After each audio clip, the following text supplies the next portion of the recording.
Welcome to another edition of the Giants Huddle. I'm Paul Dottino, and of course, you can always catch the Giants Huddle on all your favorite podcast platforms and at Giants.com or the Giants mobile app. Today, we've got a very, very special guest. Charlotte Carey, the NFL's Director of Broadcasting, is one of the 6 executives responsible for making the NFL schedule. Now, I'm glad you got some rest, Charlotte, because we're going to grill you a little bit today as to all the machinations that went into this. Thank you so much for joining us. Thanks for having me, Paul. Go a little easy on me today. It's been a long couple months here. I got you. Hey, let me start off with a couple of numbers that I know you know well. Yeah. 6 executives since January working on this schedule. Yes, sir. 472 total games over 18 weeks of the season, and I hear that it was schedule 1,153 that finally made it. So tell me, how many finalists were there over the last several weeks? How many actually got to Commissioner Goodell's office before he finally settled on this one? You know, I think we actually ended up with 9 finalist schedules. We call them contenders, and we put contenders up every time to try to beat our current leader, our leader in the clubhouse, as Mike likes to call it. And, you know, we checkpoint with the commissioner throughout. So about once a week, you know, depending on schedules and such, we'll go up there and, you know, share our, you know, where we are currently, what our thinking is, and, you know, get his feedback and input over the course of the process. So he saw a decent amount of whether they were finished schedules or just, you know, some framing points through the course of the process. He was very much involved. Was there ever a time where you thought as a collective group of 6, we got it, and then all of a sudden either something popped up that you didn't realize, or maybe the commissioner said, wait a minute, folks, we got to check on this? Every day. That happens every day throughout the process. We're like, wait a minute, are we sure we want to do that? Let's go back to square one. Honestly, you know, the trickiest things that happen, I think, over the course of the process are all of the player movements and uncertainty and you know, things along those lines. So when you have a Tom Brady retire and then unretire, it's kind of all systems stop. Let's rethink what we're doing with the entire, you know, primetime packages and all of the schedules throughout. So, you know, there are definitely pieces that are a little bit more of an all systems stop type thing when it's a huge player that moves, whether it's Russell Wilson going to Denver or Matt Ryan going to Indy or Tom Brady retiring then unretiring, all of those different pieces. But then on top of it, you know, if there are things that we see that we don't like throughout the schedule process, it's a little bit like Groundhog's Day. We will run every night, write new rules, come in the next morning, see what the computer did, see what we got overnight. And generally we're looking at, you know, on a good night, we're looking at hundreds of schedules. On a bad night, we're looking at, you know, 5 or 6, but generally speaking, it's the former. And, you know, all of those rules that we write obviously go into the system and we see the results the next day. So there are certain things that over the course of the process, we're like, ooh, we really like that game in that spot, but you know what? This is probably not a great stretch for the Giants. So let's try to fix that in the next iteration. So we'll write rules against it and see what we come up with the next day. Now, we know the schedule for the release is done in coordination with NFL Network, and we know that, you know, it used to be in April, then it was moved to May. We've talked to Mike North about that in the past. Do you guys, as a collective group of 6, have any say in the schedule release date? Because I have to imagine, as you're going through these permutations, you have a rough idea of when you think you might get it done, but then as it gets to crunch time, you might be sweating just a little bit. You know, we work really closely internally with the entire schedule release team, and you know, we definitely had some input into, you know, the time range in which this gets released. With draft, right, you know, a couple weeks before when we actually have released it the last couple of years, we had asked for a little bit of time just to be able to react to anything that, you know, any crazy events that may happen at draft or whatnot, whether they're player movements or, you know, drafting a new quarterback or, you know, the Giants had a fantastic draft this year. So, right, you know, wanting to take those things into account and make sure that we are paying attention and able to react to them, you know, and not putting a schedule out that may not be able to encompass some of the things that we learned throughout the draft. When were you able to put this year's schedule in cement? You know what? Honestly, we were working on it up through It may have been Wednesday morning. It was either Tuesday night or I don't even remember at this point, but it was late into this week, and we got final approval, and then it was just all systems go. Let's get through all of the paperwork and make sure that we're in good shape and make sure that everything's legal in here, and go get it out to the clubs and get it out to the public as soon as possible. I had read somewhere that there were 25,000 different rules and guidelines and so forth that you have to go through, which is why you need computers to help you out. Is that honestly a good estimate? Is it really that many? Yeah, it's actually incredible. I mean, some of those rules are evergreen every year, right? We're not going to play a team with a 4-game road trip. We're not going to open you with 3 away to start the season or close you with 3 away to end the season. There are certain things that are somewhat evergreen rules that we just won't do to a team. So those already just kind of live in the software as is. But every year, it's an incredible, the amount of work that goes into this process.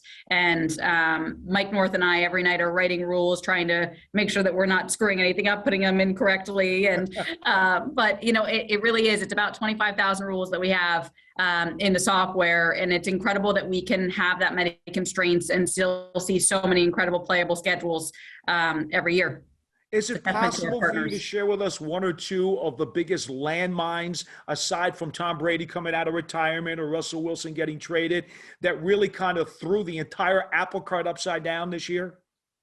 You know what? It's funny. Those were really kind of the big pieces, right? When we don't know much about those really impactful players, we can just go back to Tom Brady for 1 second, because Tampa Bay has such a great slate of games this year, right? They play Kansas City, they play Dallas, they play the Rams. They have so many great opponents that with Tom Brady at quarterback, those are fantastic, great. We like to think of them almost as assets that we can spread around to our media partners, and also to make sure for the fans that we're putting them in the right windows. But when Tom Brady retires, there are a lot of question marks of who's the Buccaneers quarterback. Are those games as good? Obviously, we still have to do something with them. They're great games, but it changes the dynamic slightly. So again, it's a little bit all systems stop when something like that happens. Or honestly, even Russell Wilson, that was another great example. Those player movement pieces, I think this year were the biggest kind of landmines, if you will, that really forced us to stop and take a fresh look at what we were doing. But yeah, we were lucky, I should say, that a lot of those things were cemented early in the process. Tom Brady retired early, and then he came back and unretired in March. And so we actually had some time to react. It's a little bit trickier when that happens, in April, especially the first or second week in April or May. And, even if it's draft week, to be able to react to that and get together so quickly. So we were lucky with the timing on a lot of those pieces this year for sure. Okay, let me get a little more specific about the Giants, because obviously we're doing a Giants program and a lot of Giants fans have some thoughts themselves. What were some of the very unique permutations, or maybe very oddball things, that you guys wound up having to change direction on with the Giants over the course of the last month or so? If there were any, maybe their schedule was easy. I don't know. Yeah, I mean, we see things like 3-game road trips a lot, that sometimes we're like, we really would like to not do this to any team over the course of the season, but especially if there are stadium blocks involved and things like that, it happens, and every team is going to have schedule inequities that they're not going to love every single year. With the Giants schedule this year, one of the things we really liked was we did like them on Thanksgiving. We thought it was really fun. I know that, I grew up a huge Giants fan. So I have to be partial at this point with, my role at the league, but I grew up a huge Giants fan. And the Dallas rivalry is real. And, I felt it obviously growing up as a kid, and, it's something that is still really exciting. We're playing both ends of that game in national windows, but on Thanksgiving, to me, nothing really says Thanksgiving like a Giants Dallas game, 4:30. It's our biggest window, right? We usually get the most viewership in that one window over the course of the season. So we're really excited about that. Well, let's talk about that game for a second, because since the 1970 merger with the AFL and NFL, the Giants have been on Thanksgiving 4 times. Been to Dallas only once in 1992. So was it the kind of thing where you as a collective group said, boy, wouldn't this be great to get this game on the schedule this year? Or there's some other kind of permutations or some type of sharing or rotations that go into play that said, well, maybe the Giants are up this year? So, it's interesting. The way that Thanksgiving works generally is with our partners, CBS and Fox.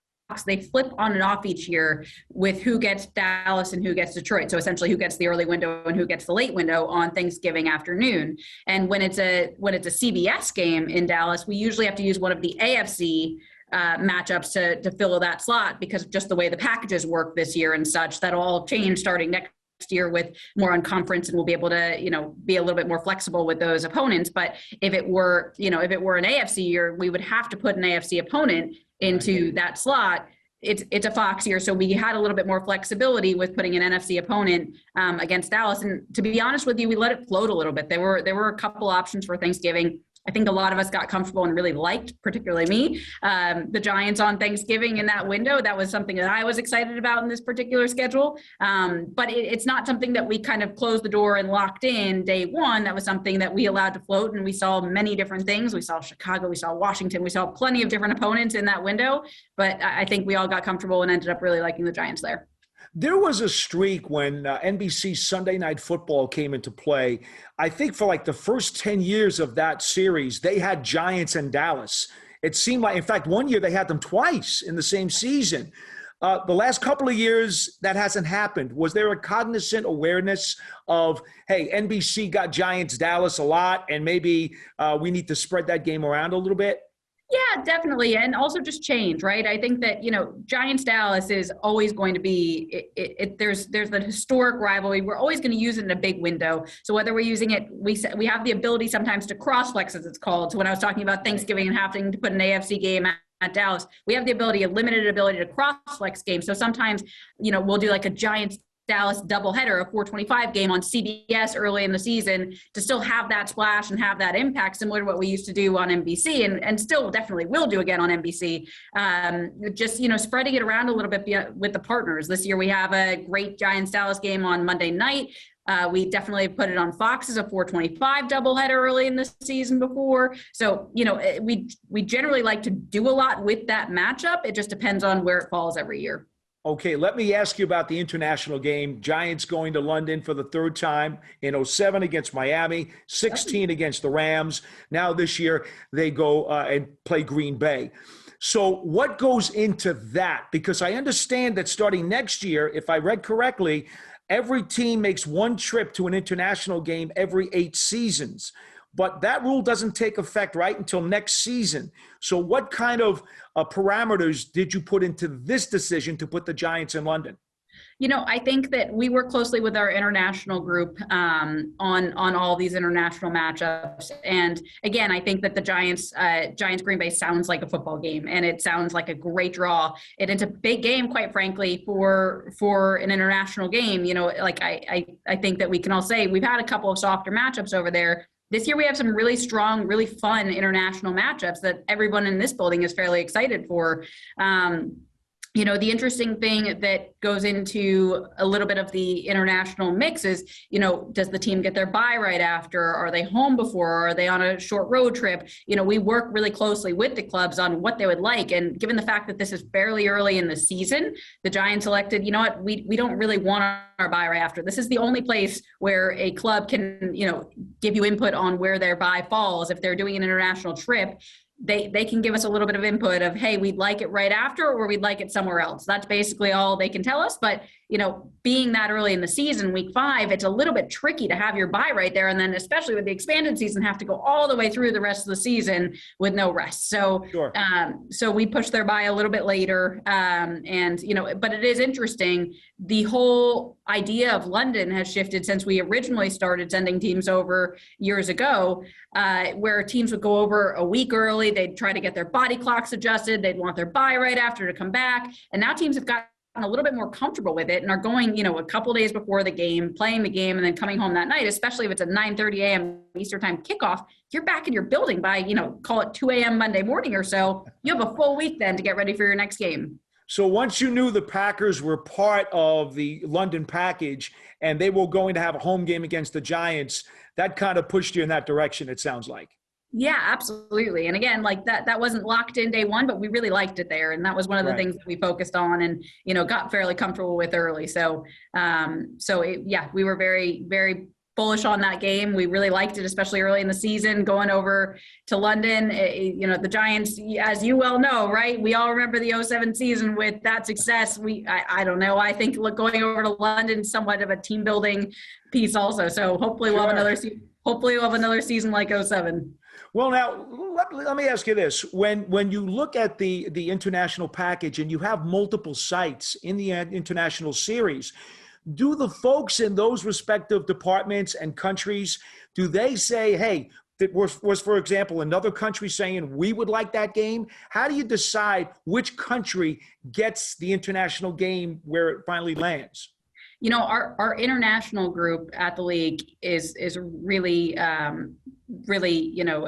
involved in those conversations and pieces, and Howard Katz is, I would say, he works very closely with them, especially on this one piece, to decide who goes where. And so it's not as much the scheduling group that's deciding who's going to which location. We definitely have, we have a little bit of influence and are in the conversation, but it happens at a fairly high level around here, deciding who's going to end up in which location every year.